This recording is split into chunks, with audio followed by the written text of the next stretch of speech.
Subscribe. Lovely. Thanks very much, Matt. Okay, good afternoon, everyone. A very, very warm welcome to our Diginet Working Groups 2 and 5 webinar. We host these every second month, and our technical wizard organising our invitations and setting it up is none other than Matt. So thank you for all of that, Matt. So we have two fantastic presentations this afternoon. The first one will be co-presented by Professor Jonathan Payne and Dr. Lisa Sezer from, Jonathan is from De Montfort University and Lisa is from the University of Leicester. And this paper looks at age-friendly digital workplaces across national institutional approach. So I think Jonathan and Lisa, if it's okay, I think we're aiming for about 20 minutes of a presentation. Does that chime with what you are presenting? Yeah, absolutely. Super. Thanks. Okay, I'll keep a little eye on time. I'll just give you 2 minutes, kind of a 2-minute out. Would that be okay? And then we'll wrap up shortly after the time. Then we can have a Q&A. And then our second presentation will be presented by our colleague here, Professor Matt Flynn, on older migrants' perspectives on extended working life through a life course theory lens. And this is a paper prepared with colleagues in Stuart, McClure in Queens, and Melisa Yazdanpanahi from the University of Leicester. And apologies if I've butchered that surname. So without further ado, we might start with our first paper. So over to you, Jonathan and Lisa. Thank you. okay. Hello, everyone. It's great to be here today. I'd like to begin by thanking Matt for giving us the lovely invitation to come and talk about it. I'm afraid we do not have a paper as such. What we have is a project idea. So Lisa and I were planning to do a project and put in an application to the Leverhulme Trust in the UK, which we did, but sadly that application has not been successful. So originally we were hoping to present our ideas to get your input and feedback with a view to recruiting you to a potential advisory board to help us with that project. So I guess we don't really have any findings as such. You know, it's an idea that we'd like to share, and we hope that something may come of it in time, that it may lead to some kind of collaborative work and perhaps some joint funding bids. And if there's any Norwegians in the audience, I don't know whether they are, but please listen very carefully because it might be particularly useful for you, given our focus. Okay, so what are we doing? What are we interested in exploring? And I guess what we're interested in is how the institutional and policy context shapes employer approaches to supporting or not supporting older workers with lower qualifications facing digital change at the workplace.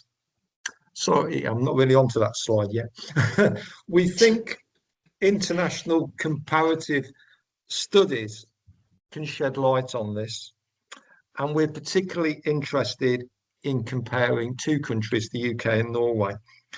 I have to say we come at this primarily as researchers of work and employment relations. So I recently led a fairly big project with my colleague, Professor Caroline Lloyd at Cardiff University, looking at trade unions' role in shaping digitalisation across 4 sectors in the UK and Norway. We looked at food production, we looked at retail, supermarkets, we looked at hospitals, we looked at banking. So I've got a long-standing interest in the Norwegian economy, social model, welfare model, and what goes on there. Lisa's interest and research focuses on the role of employer organisations. She's looked at countries like Turkey in particular. So, you know, we've both got common interests around that kind of space, the role of social actors. So it's been great to get your thoughts and feedbacks today. I have to say, before we really kick into this, that I approached the topic really pessimistically.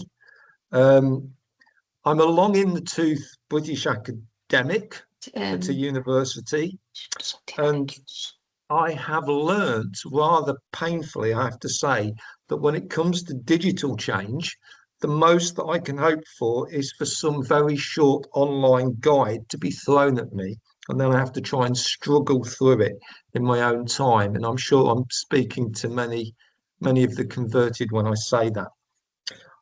Okay, so let's move on to slide two. I think we need to start by acknowledging that digitalisation is a very broad term, encompasses a vast array of digital technologies, not just AI and robots. Digitalisation, as we know it, can replace tasks and jobs. Job replacement tends to be rarer than task replacement. And of course, it can also augment labour as well. Outcomes for workers are not fixed by technology, but they're socially shaped by dominant actors, institutions, and politics. So, in recent years, the debate about digitalisation has, I guess, reached the community of those interested in the older workforce. And as an emerging literature that's concerned with the implications for older workers. And commentators like Comp Luukkonen and colleagues suggest that digitalisation is Janus-faced.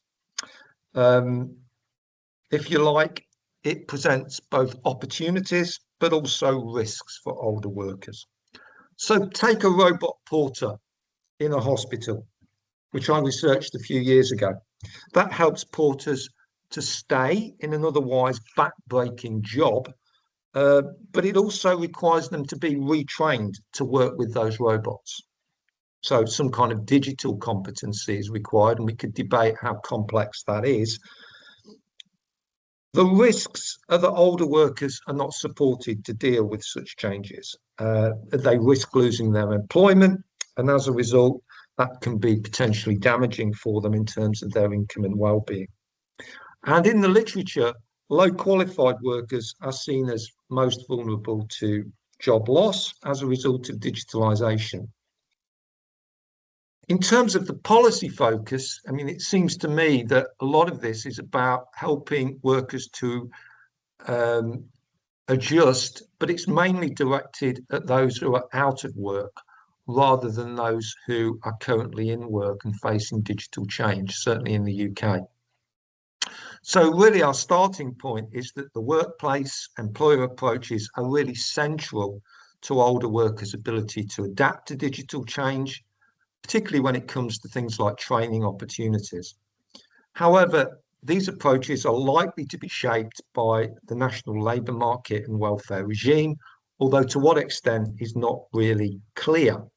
Sectors likely to be an important factor, along with the occupational skill level and also local management and union approaches.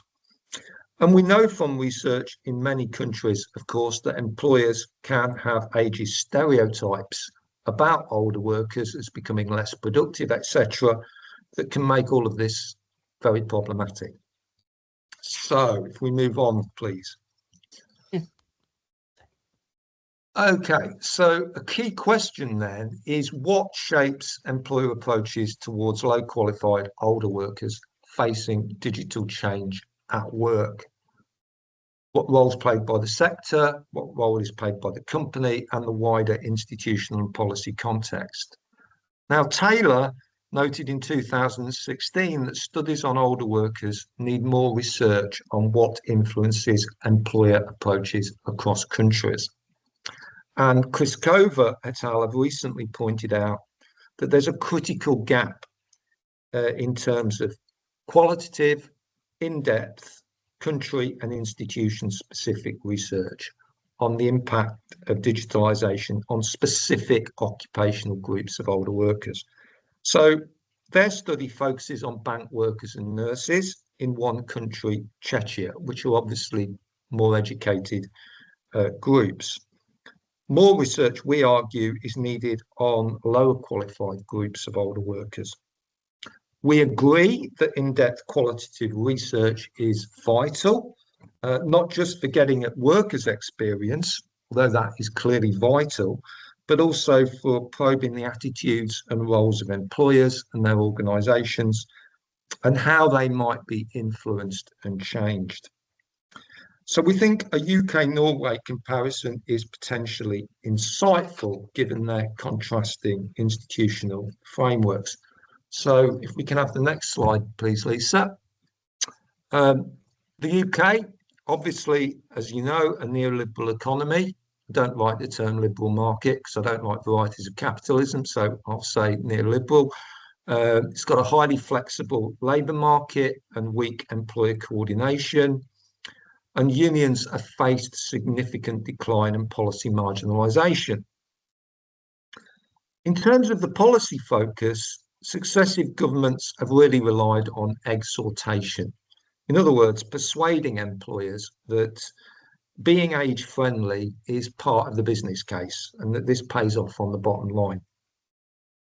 Sadly, many UK employers are unpersuaded. They tend to see it as the individual worker's responsibility to make themselves fit for work as they get older. It's not their employer's job to do that.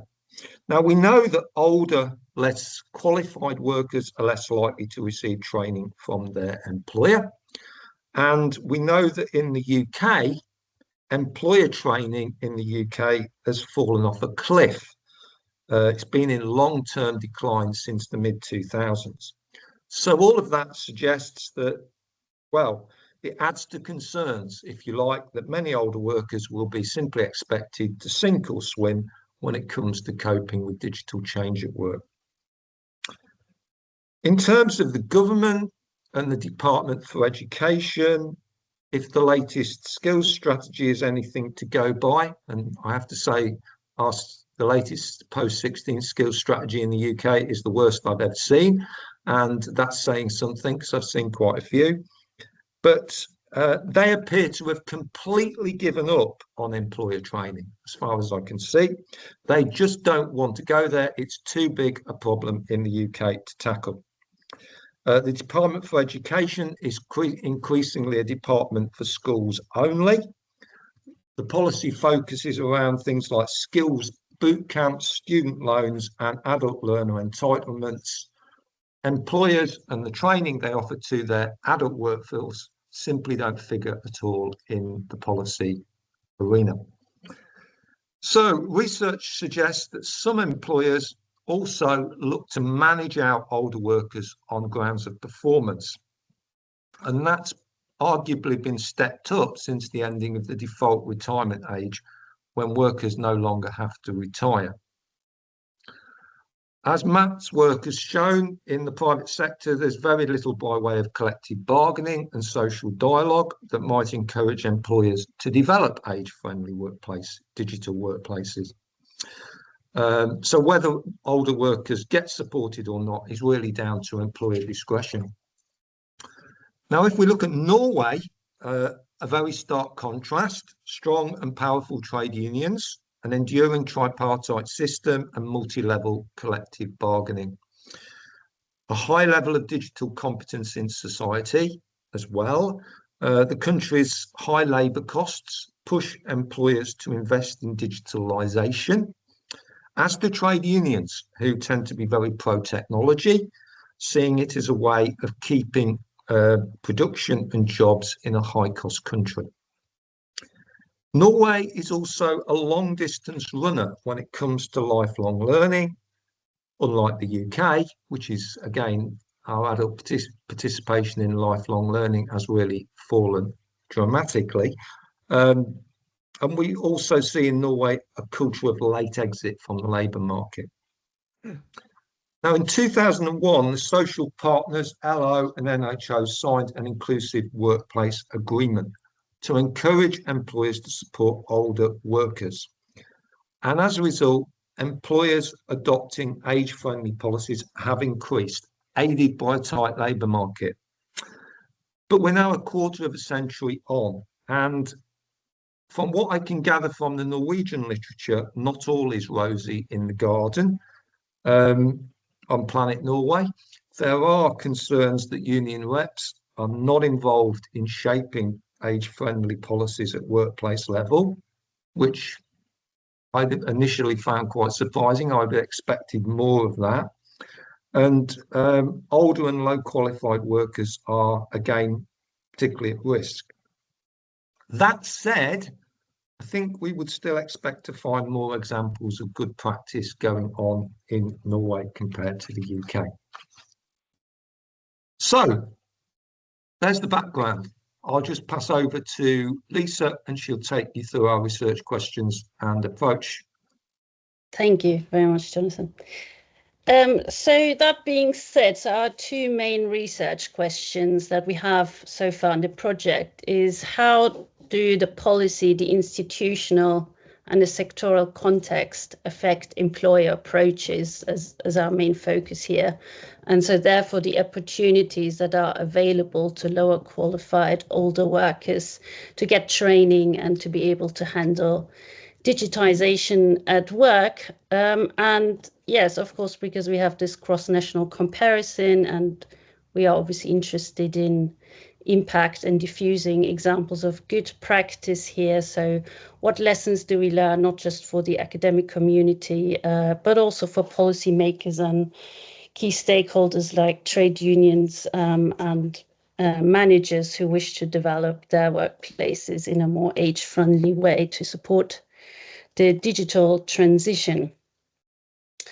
And so our approach here, like Jonathan said, is our backgrounds are both in the comparative employment relations space, and our view is that technology is socially shaped, so we are, include socio-technical literature as well, and some research on older workers too here in this project. In terms of the research design, so what we see as a good strength of the project is the comparative nature, and that we intend to do a lot of field work at workplaces across two sectors here. And the two sectors we're proposing are food and drinks manufacturing and retail supermarkets. And Jonathan and Carolyn Lloyd have done a lot of work here and have some very good relations with some of the Norwegian unions and to some extent in the UK here as well.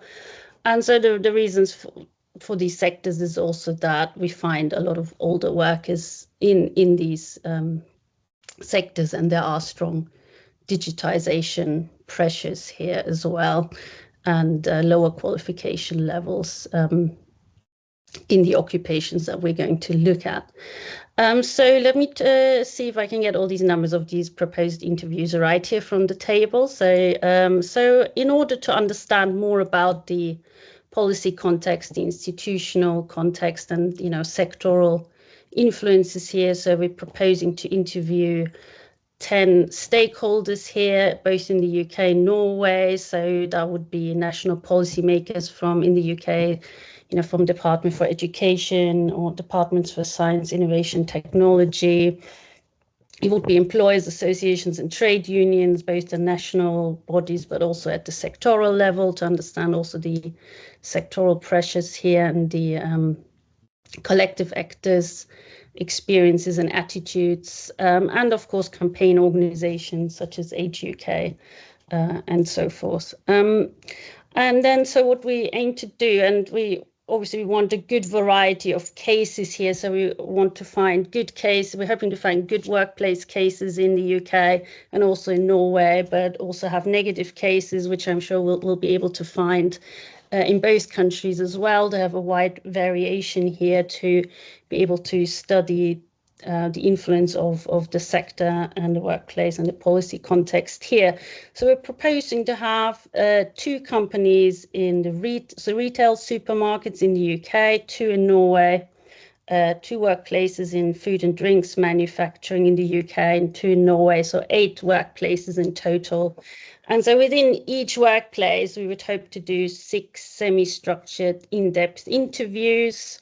So these are the 6 as you find in the table here. So hopefully have, 3 workers to get work experiences, and then also 3 further interviews with managers, training managers, union representatives in the workplace to have that workplace level experiences and attitudes here as well.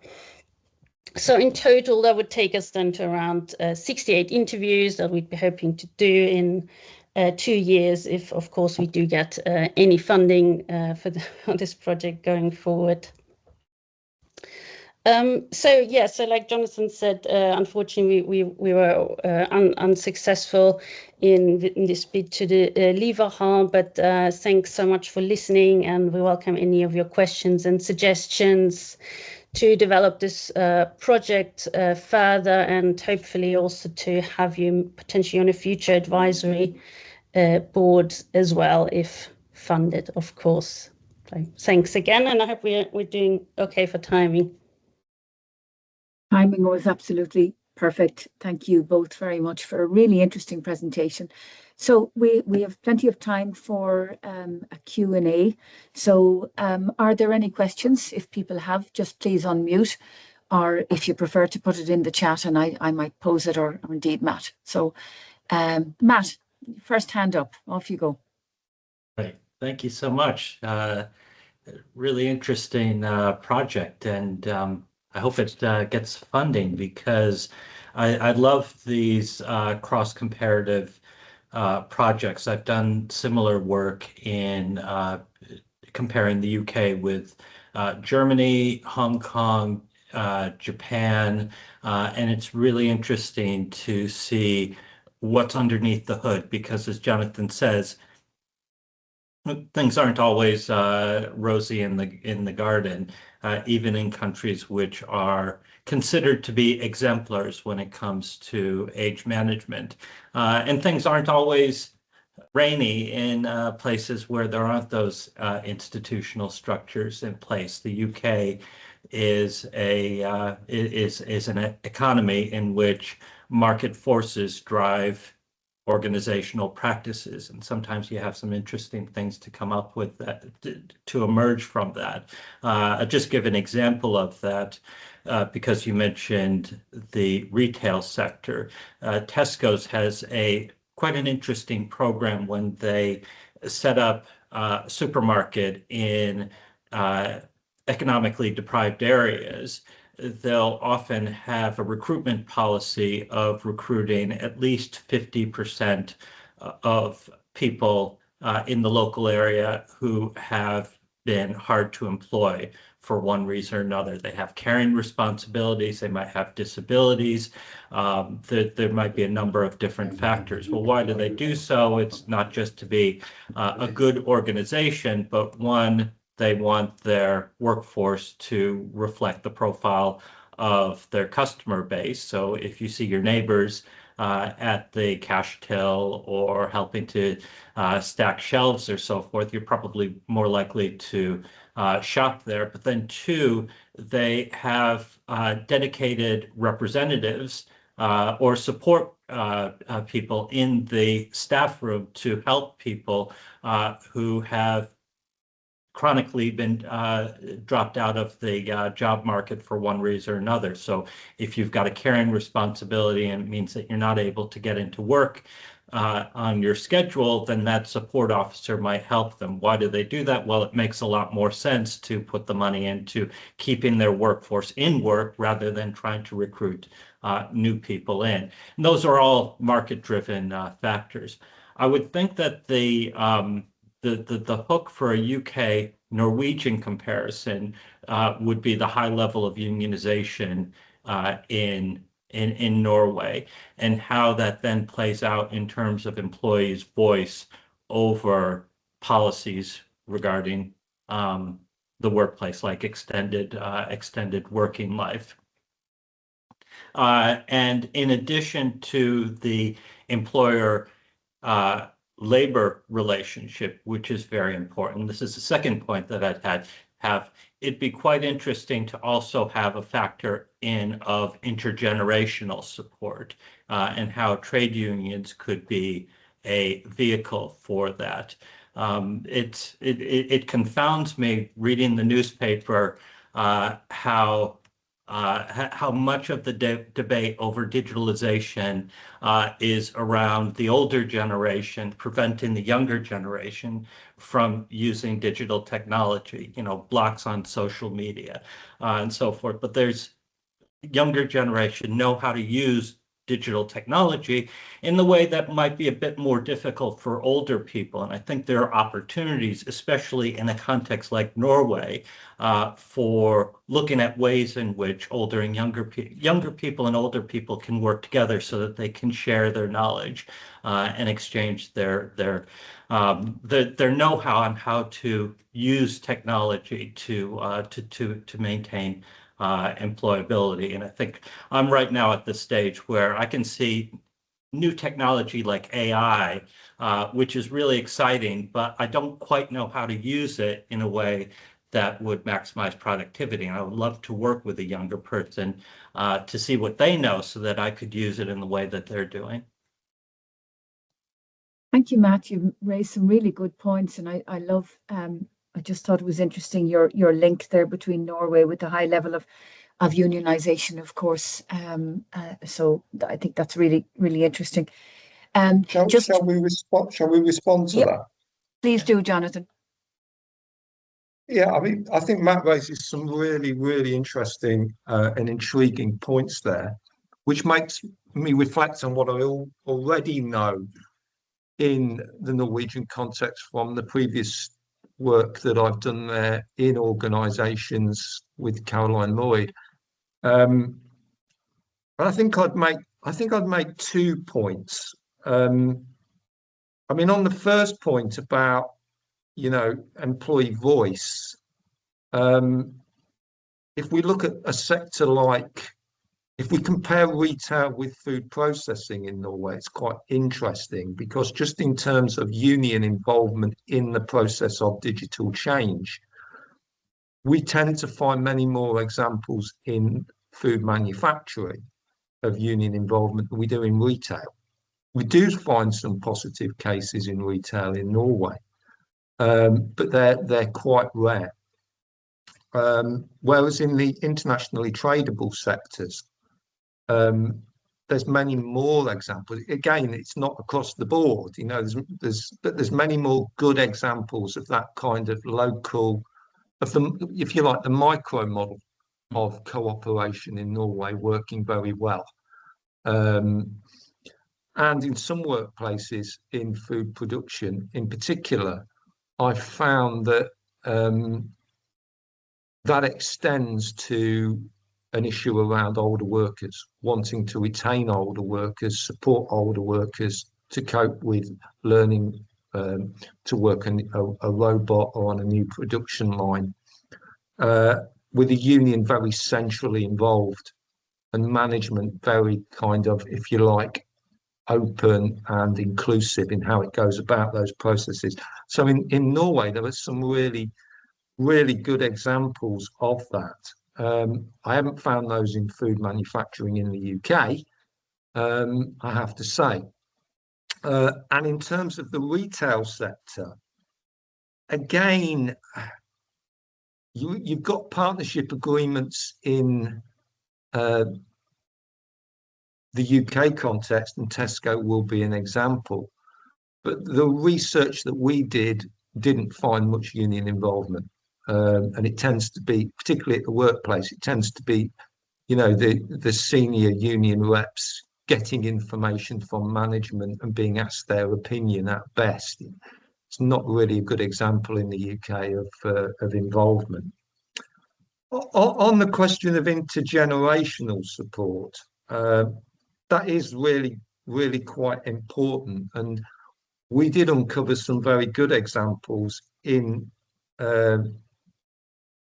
Norway of this happening, but it wasn't just one way. it was both ways, because what management was saying was that they really valued in these food production plants the experience and tacit knowledge that was embedded in older workers.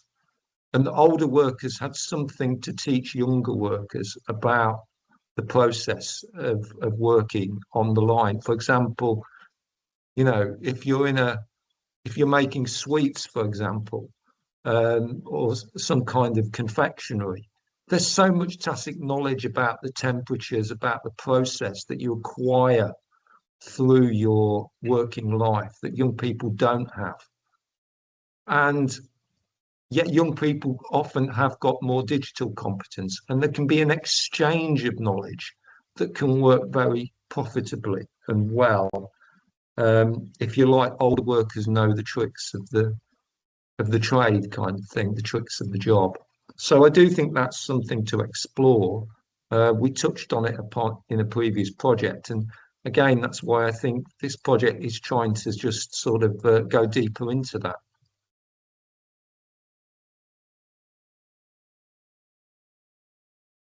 Great. Oh, yeah, sorry, Matt, you wanted to say something else there. Yeah. Sorry, just wanted to make one point, because you mentioned food manufacturing. And this isn't really an example of age management, but it is an interesting hook. I did some work around the time of COVID on the role of health and safety reps in the workplace. And in the UK, health and safety reps are fairly powerful individuals, relatively speaking. Even in organizations that aren't unionized, you should have a health and safety rep, and these usually end up being trade union officials. Now, in food manufacturing in particular, during COVID, this was quite an important issue, because people were working in close quarters. You couldn't work from home. There was PPE equipment which was needed, and so forth. And this gave the food manufacturing trade unions some leverage to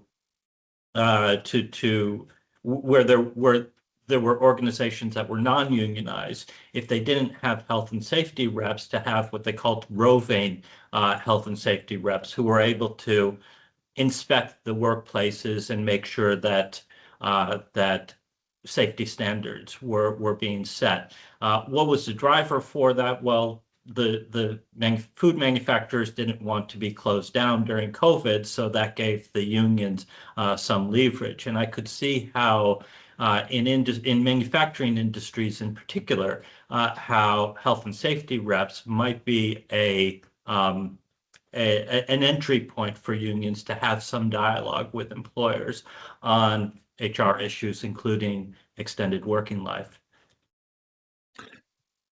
Again, very interesting reflection. I mean, it kind of tallies with some of the research that I previously did looking at this. I mean, Caroline Lloyd and I've recently wrote a paper on,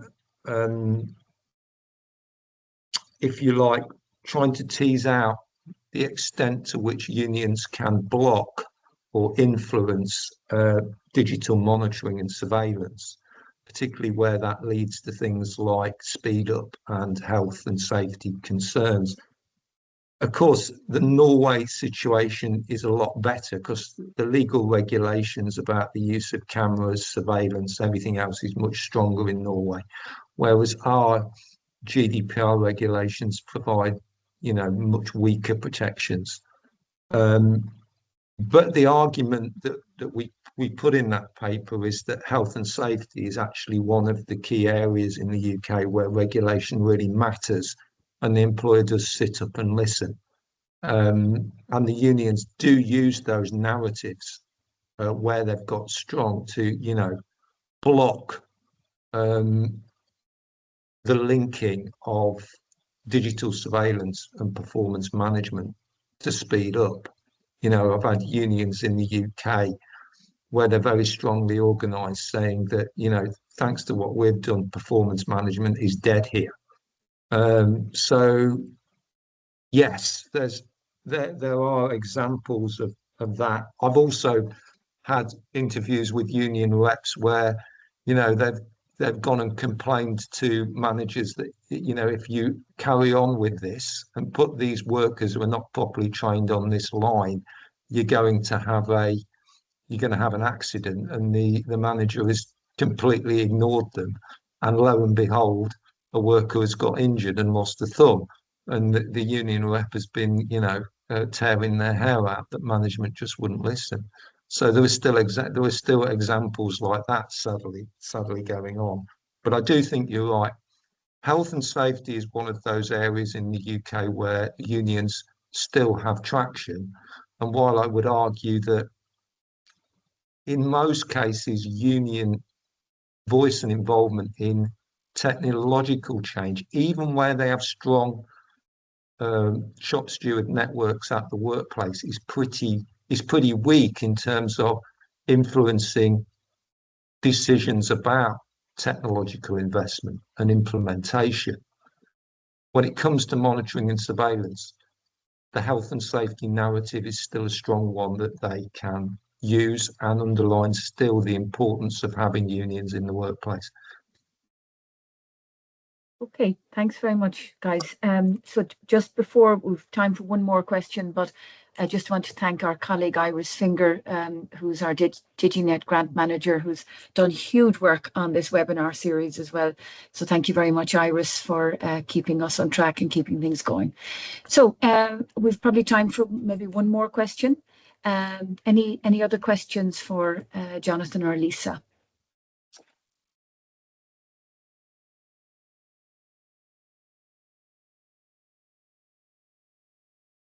I just might just an observation from this morning's news here in Ireland. Our Economic and Research Institute have just released a report suggesting, ironically, that many of the job losses that they are predicting as a result of AI will be at the higher paid roles. So they're suggesting, or the higher paid, those with higher qualifications, actually.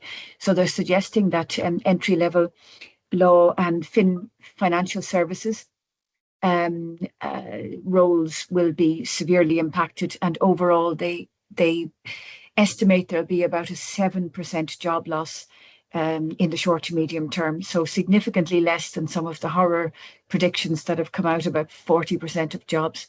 We know, of course, that new jobs will be created at the same time. So sorry, is there a question? Let me just go into the chat there. Isilda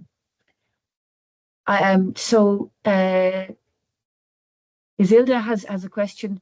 I would like to make reference to my recent work. Okay, we have been linking employer and employee administrative data to look at the effects of aging workforce on productivity of the firms.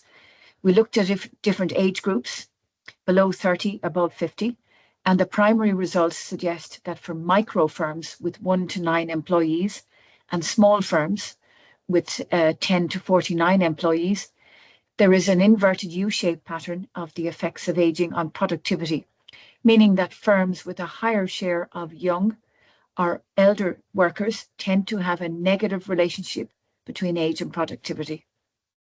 At the same time, automation and digitalization is particularly positively associated with productivity for this kind of firm. Differently, medium and large firms are less sensitive to age composition of the workforce and its effects on productivity. We have used Austrian administrative data for this analysis, and it can be replicated to other countries. It might be very interesting. Differently from previous studies in Austria, but also in the EU, we have included in the analysis micro firms, and the results indeed showed that the size of the firms matter, and higher share of elder workers might be associated with lower productivity. But this is the case mainly for micro and small firms, but not for large and medium firms. That sounds like a really interesting study, Isilda. And so there is scope perhaps for other countries to get involved as well. So thanks very much, Isilda. I kind of wonder if that's one of the reasons behind that is that large organizations tend to have a little bit more agency when it comes to workforce planning than small companies. Small companies tend to be reactive because they're in this big world of economic systems in which things are happening that they have very little control over, and therefore they tend to be reactive. And if there are solutions out there to better manage the workforce so that you get the best out of the older workforce and the younger workforce, but it requires trials, experiments, new projects, and so forth. Small companies just don't have the capacity to do that, so they end up missing out. And I guess the lesson for that is that the large organizations, especially the age positive ones, need to share their good practice with the smaller companies that are in their supply chain. We've tried this. The Tesco example seems to work well. Might cost you a little bit of resources in order to help somebody who is chronically underemployed, but in the long run, you're going to win out because you're going to have a longer term relationship with that employee. Can I just add something as well to the comment about AI that came before? I mean, the predictions of, the hair-raising predictions by Frey and Osborne about the destruction of jobs, which we've heard, down the years at various times. Is it about time that we actually kind of, said that story has got it wrong, really, that the mass technological unemployment isn't really going to happen? How long do we give it before we actually say that those predictions look a bit ropey?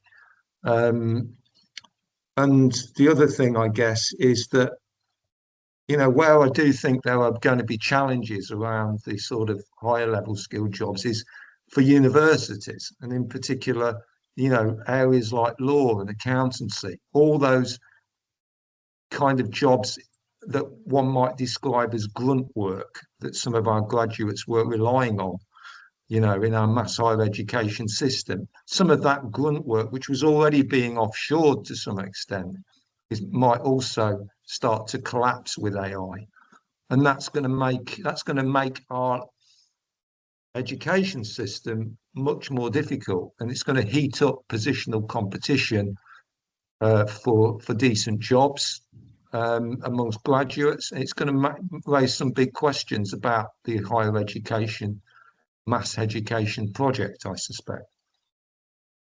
Yeah, I think it's absolute madness. There's so many universities. I don't know the experiences of people on the call here who have policies when it comes to AI of just saying you're not allowed to use it, and that's it. And that seems to me to be the wrong approach, because AI is going to be part of our students' lived experiences when they're in the world of work, and we need to find ways to give them the tools so that they can use AI in a constructive way. It's kind of like our generation being told you can't use computers, you have to write everything out longhand because it takes more effort to write things out longhand. That's where we are with AI. And I know that I will say that my university is trying to find the right balance with that, so that we show students how they can use AI in a constructive way, so that they're learning with their experiences. I guess the question is just, is there going to be enough jobs out there for all the graduates that are going out? Because if AI takes away some of the more routine jobs, then in areas like law, accountancy, those kinds of things, then one wonders where where the real graduate jobs are going to be. And we're just going to end up flooding more graduates into a labour market, and they're going to end up dropping down into what is labelled a graduate job, but doesn't really require graduate skills, and we get more overqualification, more skills underutilisation. I do worry that AI makes that even more difficult. But we're moving to younger workers now, aren't we? Yeah, listen, this is a really good discussion and really interesting. We might park it just for the moment. I'm just conscious of time. So thank you very much, Lisa's just down the hall Jonathan. from me, and Jonathan's just across the road, so we can Yeah, continue the conversation long after good this stuff. call. Good stuff. No, great discussions.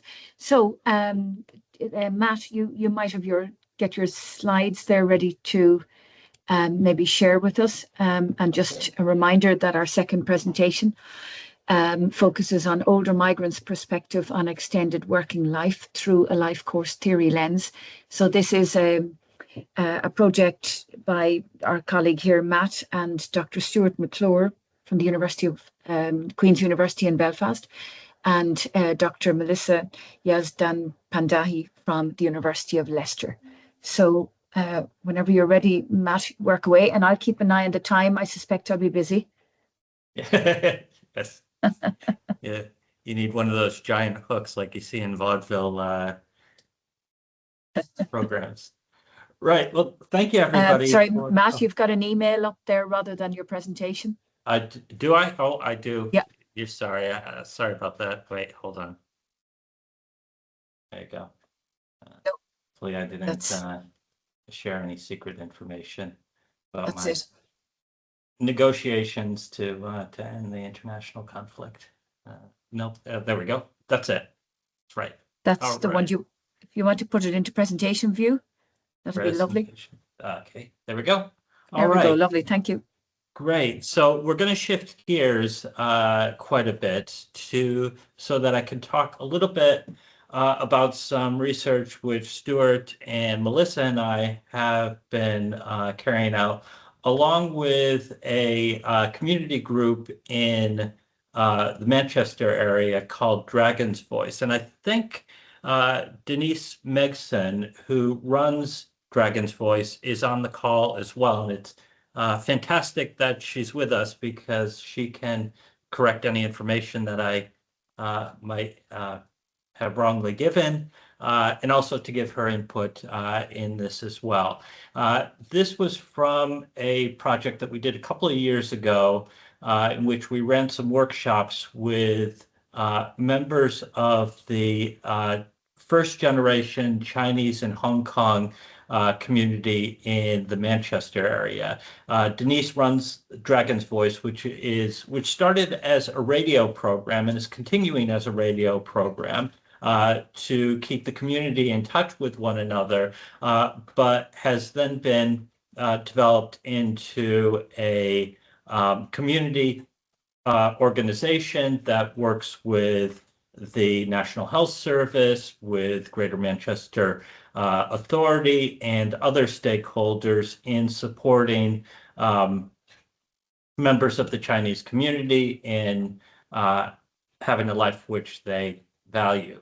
The paper that we're developing is for the Frontiers in Psychology research topic on age and migration status, intersectional forms of discrimination and exclusion. This is the second volume of the research topic. It's kind of like a special issue. And over the course of the Diginet seminars, we'll be having speakers to talk about their papers. If you're interested in the subject, pull out your mobile phone right now and get the QR code, or just email me a little bit later. But if you do have a manuscript that you'd like to have considered, you'll have until the 1st of June to submit something.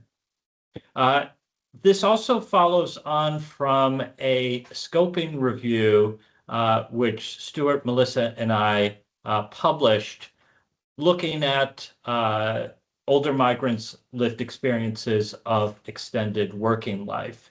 And we started out from the point of view of the place where many first-generation migrants are in their career, in that work for them is working within their neighborhood community, running a business, having that business financed by friends and neighbors,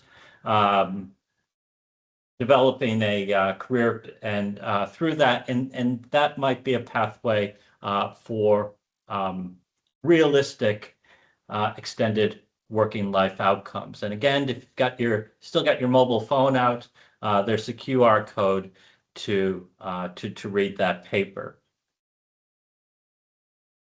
This paper is going to be a qualitative paper which discusses the outcomes from the working group discussions.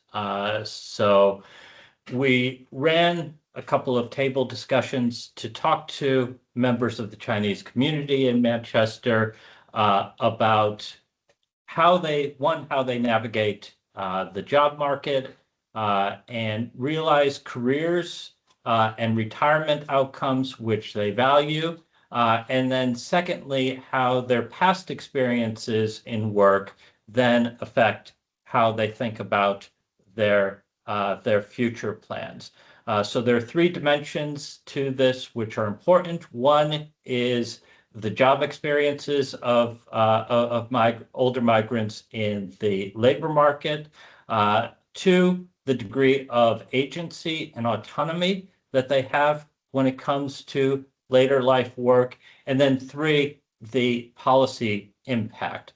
So if the UK government is expecting people to work longer and they're raising pension ages and they're introducing things like anti-discrimination regulations to remove barriers for older workers in continued working life, how does that then impact a group like older migrants who have been under-researched in this area? So older migrants' experiences in the job market address an issue which has come up. Aging Society, David Lane, Wendy Loretto, and Sarah Vickerstaff put a paper into Aging Society in which they called for more papers to more research output to detail the experiences of older workers who are facing what are called ontological precarity. They're faced with longer working lives, but the policies don't really match their lived experiences. And this isn't just migrants. It could be, for example, Uber drivers. You can't really expect Uber drivers or those who are in the gig economy to get very much support in extended working life from their employer, because their employer is just that app on their phone and they have no real work relationship with them.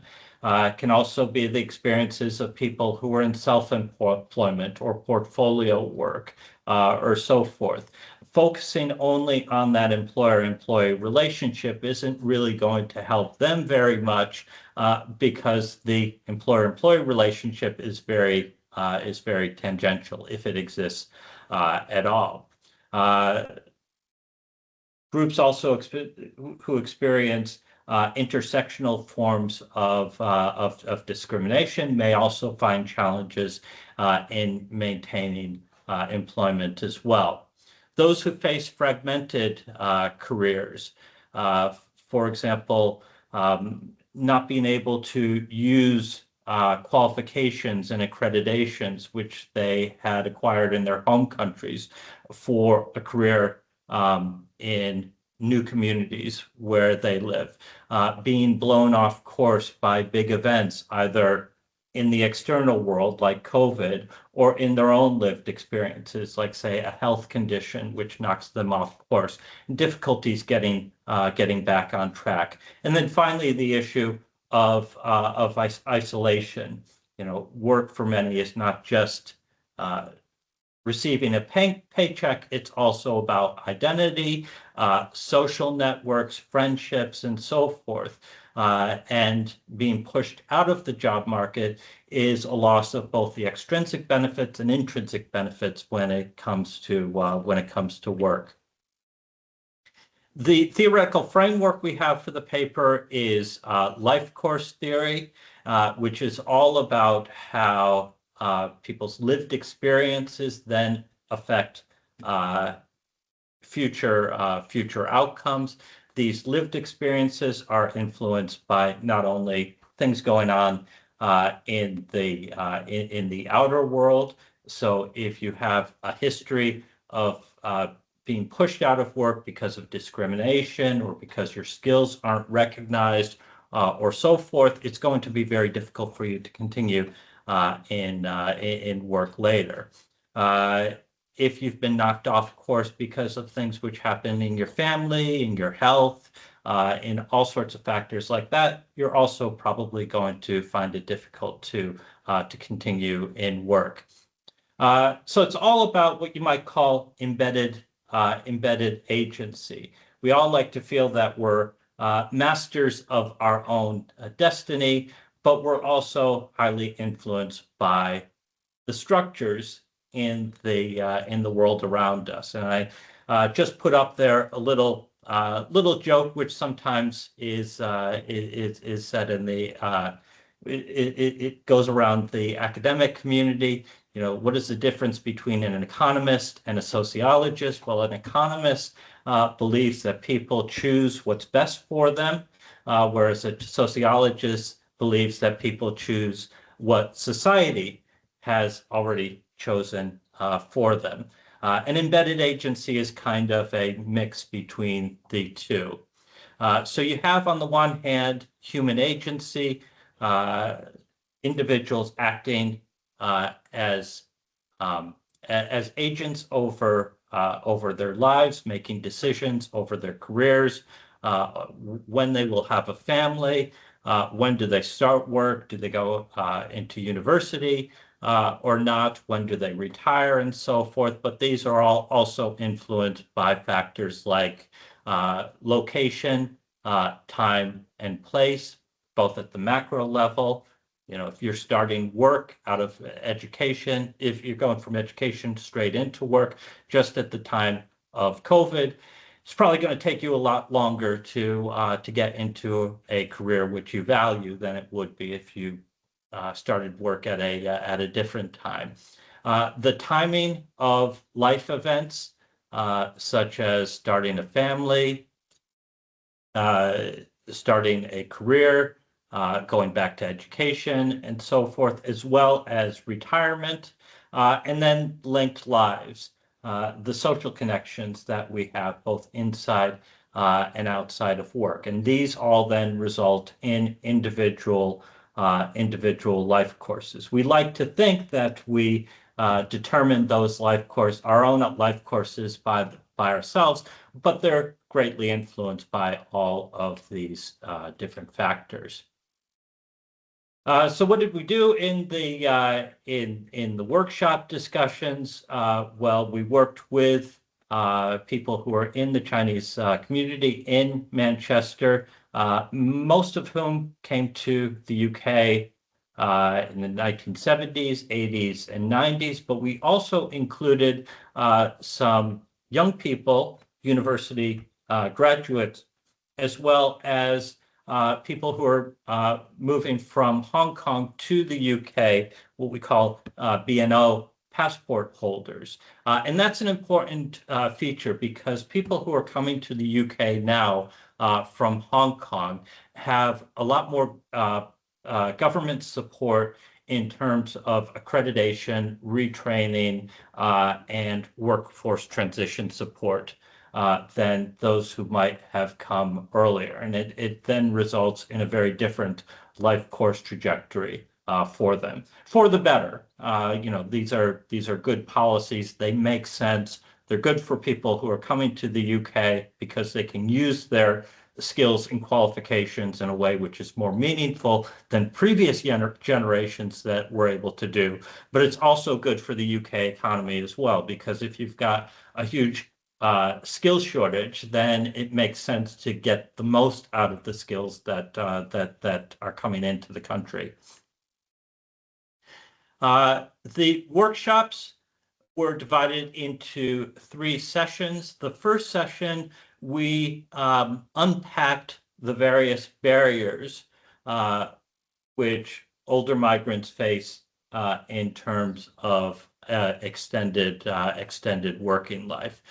So we were doing what you might call rich picturing. This is an illustration of this in which we worked out all of the different barriers from the individual's point of view on co-creating, identifying different barriers that they might face. Secondly, we tried to come up with some solutions to those barriers that were identified before. So, for example, if one of the big barriers that many migrants face are language barriers. I can't get a job because the employer feels that I need to have greater proficiency in English. Well, how can you create language training programs so that they have those skills, so that barrier they can step over? And then the third workshop, we did a bit of agenda setting. So we said, okay, if we have in the room representatives of government, employers, trade unions, and other stakeholders who develop the policies around extended working life. What do we want from them? What are you asking for them in terms of creating policies which work for this community? And what we found was that there are obviously very big structural barriers for many older migrants when it comes to extended working life. Examples of discrimination. So we had one example of name-based discrimination in which one of the interviewees or one of the members of the working group talked about how she applied for a job using her maiden name, which was a Chinese name, and then and didn't get a job interview. Then she went back and did the same application, but used her married name, which was an English name, and she was able to get that interview. It was a stark example of a direct form of discrimination. There were examples of linguistic gatekeeping, and I love this quote. I think we're probably going to use this as the paper title. It's a Chinese Chengdu, which is horse died, I have to walk, which just means you just get on with, you don't mull over the circumstance that you're in, you just get on with it and try to make the best of a bad situation. So if there are constant barriers when it comes to language barriers, trying to find ways in which to overcome that. I know of one community group initiative through what's called the YN Society, in which they have accreditation programs in which people can demonstrate, they can show how they perform a particular task rather than writing it down or speaking it through, because these particular jobs don't require good language skills. It's just the accreditation process that requires it. So if you can find a different way to achieve that accreditation, then so much the better. And then you have accreditation gaps, which are being addressed for the present cohort of those coming to the UK, but doesn't really address the experiences of people who have been in the UK for a long period of time. And because of those barriers to the external labor market, you also have examples of co-ethnic exploitation.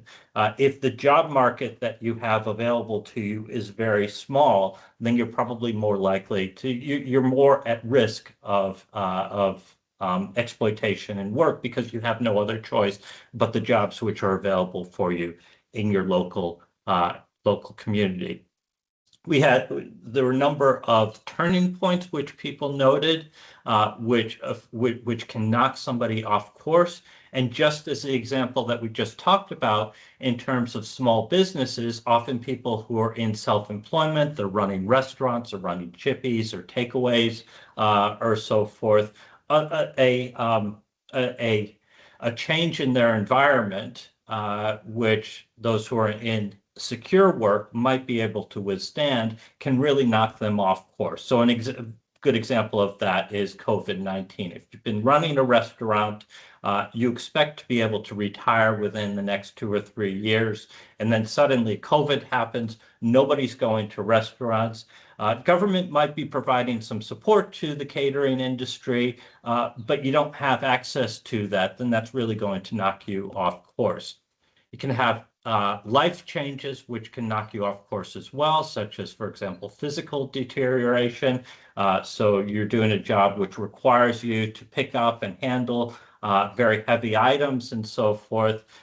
You don't have that health and safety rep in your workplace that makes sure that you're doing it safely, and you don't have that much when it comes to equipment, then having a health problem can really knock you off course. And then we also had some examples of people who experience hate crime or violence or negative stereotypes or other forms of discrimination in the outer world, outside of their local communities. And this can also, not only affect them when it comes to work, but also their confidence and their ability to look for work outside of their local neighborhoods. Sorry, Matt, just to say we've 2 minutes left. Okay, I'm almost coming towards the end.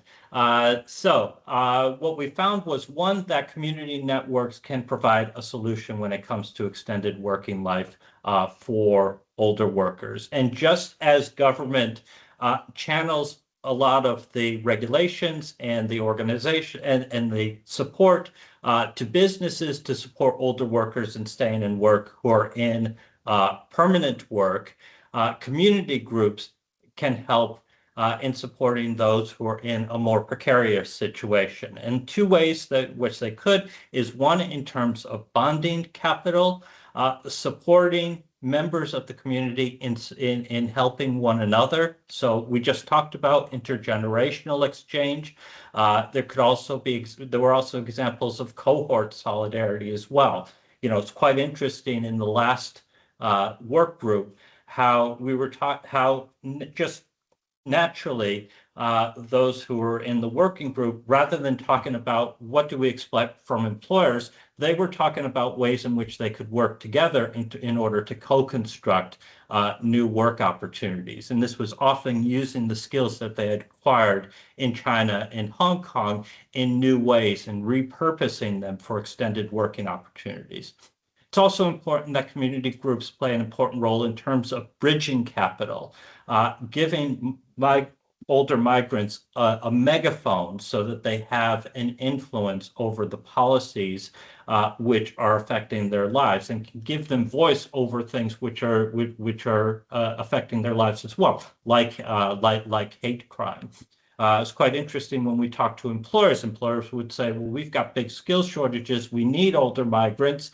But then older migrants, they talked about what difficulty they had in finding work. And there's a bridging opportunity there so that community groups can better match organizations who need their skills with the people who have those skills available to them, as well as things like mediating institutions, helping in terms of accrediting skills that they've acquired through experience and knowledge, so that they have some cash value for them in terms of their careers. And then finally, confidence building. I'm doing some work on older job seekers, and one of the big challenges that people often have is just the confidence. If they didn't land the job that they want, having the confidence to go to the next step. So finally, what we would say in terms of the policy issues are that public policy needs to look beyond the traditional HRM employer-employee relationship. Age cohort solutions which match the needs of different communities. HR practices which recognize skills which people have, which might not be apparent if you're just looking at formal accreditation. Dealing with issues of lifelong ontological precarity, so that those who have had to hustle for their jobs all their lives are able to are able to extend working life in the way that they've managed their career thus far. And then finally, collective power, giving people a voice over what extended working life looks like for their community. And we already talked about how unions can play that role, and maybe community groups and other networks can play an important role to support those who haven't had as much of a voice as they should have when it comes to the extended working life debate.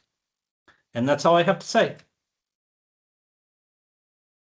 Super, Matt. Thank you very much. Really interesting. It sounds like a fantastic project, and great to have your colleague Denise on the call as well.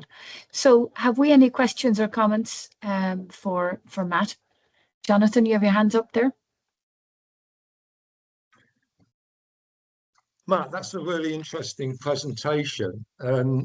I have to say it chimes with some of the work that I'm doing at the moment around the role of third sector organisations in providing employability support for marginalised groups, including migrants, which we know it's a big topic. I was speaking to one in the West Midlands recently, and they actually mentioned Hong Kongers as a particular group of migrants that are highly motivated, often highly skilled. You know, if you segment the migrant community, those are the ones which one would think would have more advantages in the labour market compared to other migrants, say, coming from different kinds of backgrounds. But having said that, the provider said in the end, many of them rely on wealth for certain periods, and then they get sucked into having to apply for any job, regardless of its quality. Sorry, I'm struggling with a bit of a bit of a fog in my throat. I guess the question to ask you is, the workshop thing is really interesting, but there's some interesting work by Sharon and Vasquez in the US, which is talking about how you help these kinds of people deal with the shame and stigma of being unemployed and being on benefits. And often that can be compounded by the Department for Work and Pensions and Job Centre Plus, which can add on to the trauma of migration or other traumas that they might have experienced. And what Sharon and Vasquez argue for is a sociologically informed approach that, if you like, educates people. Sorry, I'm struggling. Educates people about the structural barriers so that they avoid self-blame. I'll stop there. Thanks, Jonathan. I'm sorry you're struggling with your voice there. Okay, we may come back to that if you're feeling up to it.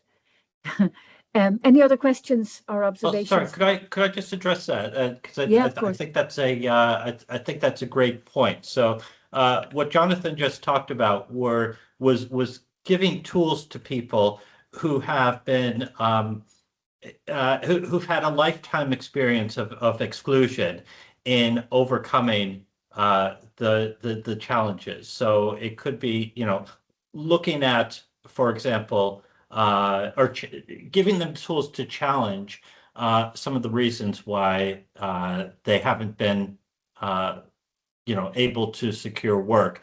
Often challenges that could be overcome by some support.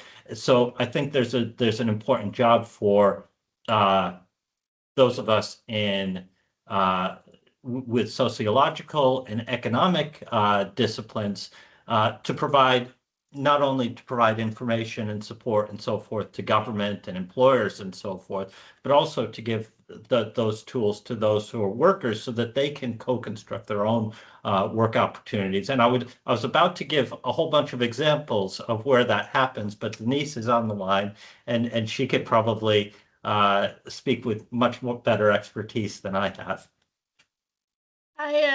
Dragon's Voice actually did a whole 6 or 8 months of helping Hong Kongers to settle into Britain by actually getting them to find the information and to then broadcast it about education, the culture within UK, job opportunities. So there was a whole host of things that we did to provide them with information and to help others by broadcasting. But the Hong Kong groups are very interesting because there is also tension between the Hong Kongers and people from mainland China. So even the community groups, they can be quite suspicious of us if we are deemed to have any links with mainland China or with the even the High Commission in Manchester. So it's like quite a delicate balance. And what the government have been doing in the past 5 years is providing employment advice. But most of all, I think what they've done with them is providing them with skills to start their own business. And a lot of Hong Kongers have done that because then that is an alternative to being employed by, you know, whatever job that they're not suited to. At least if they open up their own business, they can manage themselves and they can work for themselves. So no, I think this group has been really interesting working with them in the past 5-6 years. And we have quite a few volunteers now from Hong Kong. And again, we've been providing them with freelance work, especially the artists that we employ to run our creative sessions. But also for one of the younger or the older ladies, she was saying like it was a dream to come to broadcast on the radio because never in her life before leaving Hong Kong did she think she would be able to broadcast on radio. So I think that community groups are important to helping any migrant. I myself a migrant, to settle in and also to sort of find a way around and be, because we tend to be like a bridge between our Chinese community group and the wider community. So that's what I like to offer.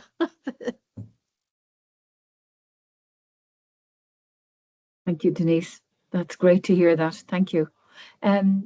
Any other questions or observations? I think, Jonathan, you have something in the chat there. My impression is that there is not a lot of sociologically informed, conscious raising of structural barriers of decent, sustainable employment to shift from self-blame to system blame. How to present them with scenarios of how they can be exploited or denied their rights by unscrupulous employers. The challenge for employability organisations is how do you highlight the barriers without destroying their optimism? Yeah, very well, very good point, Jonathan. I'll give a really good example of just how that works, and you know, this is something that this was a really important initiative from Denise and Dragon's Voice, where they had they have a radio series. Matt, yeah. May I just interrupt because I need to go, unfortunately. Is there any questions for me in regards to cost from the audience? No? In regards to cost, is there any question? No. Okay, good. I'm just asking. Okay, Diginet. Yes, sorry, Diginet. Is there any questions in regards to Diginet? No. Okay, good. So then I would like to leave. It was really interesting. Thank you so much for the invitation. And yeah, I wish you a good rest of the discussion, okay? Thank you, Iris. Yo, bye. Bye. Bye. So there's a radio series which Dragon's Voice has been carrying out on hate crimes, and it was getting it was giving people who had experienced hate crime, especially during COVID, a venue in which they can share their experiences with the wider world. And Denise invited me to one of their training programs, because this wasn't just about, we'll run the radio program and maybe we'll do a little bit of interviews with you and then we'll produce it. They actually had people who are members of the community to work together to co-construct the radio series, and gave them the training so that they were able to produce a really good series of programs. But what was important from that was talking to people who said that they had experiences with hate crime, which they never really told anybody else, and they thought that that they were the only ones who had experienced this. Somebody coming into their restaurant and using expletives and so forth. So they kept it to themselves. What they didn't realize was that there were others who had experienced the same thing. And if they had this venue in place, then they could talk about it. And it gave them some agency and some feeling of confidence in being able to address this firsthand. So, I think that that kind of initiative really gives people the tools so that they have some control over their lived experiences.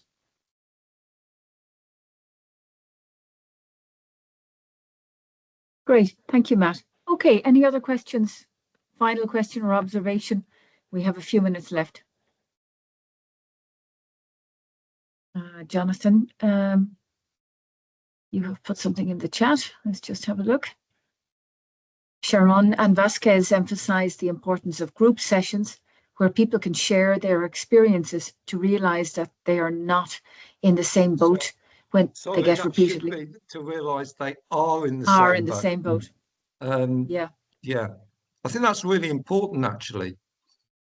But I don't think, the interesting thing is that the organizations in the third sector, in the employability space, that are working with these groups, I'm not sure how common it is to have what you might call political education about how our labour market operates, the dearth of good jobs in certain local labour markets, the reasons why, when they fail or get repeatedly knocked back, it's down to them. And I think it's a responsibility for academics who are committed to social justice to be part of that, to actually bring that into the conversation. And I really like what Matt's doing, but I think it needs to be more central to the work that employability organizations do, because frankly, not everyone is going to succeed. And some are going to become prey to unscrupulous employers like Amazon, and come under pressure to take those kinds of jobs. So I do think that's a responsibility on us.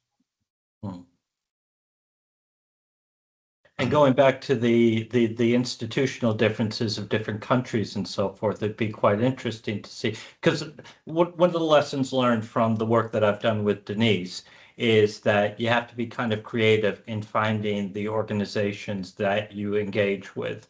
If we only depended in the UK on trade unions, as much as I love trade unions, I used to work for a trade union for a long time.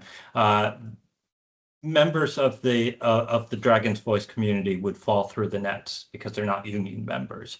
Are people better off in a country which is more like a Wild West, like the UK, in which you've got this a liberal market in which there are many organizations out there, or in a more structured environment like Norway, or Japan or so forth, but you might be outside of the gate, so to speak, and might not have access to the better tools which are available to help you have a career which you value.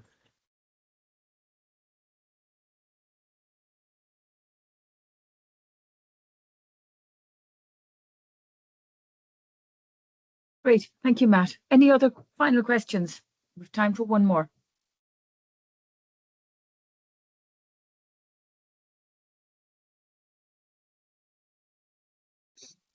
Okay, so thank you all very sincerely for joining. We had two excellent presentations, lots of food for thought.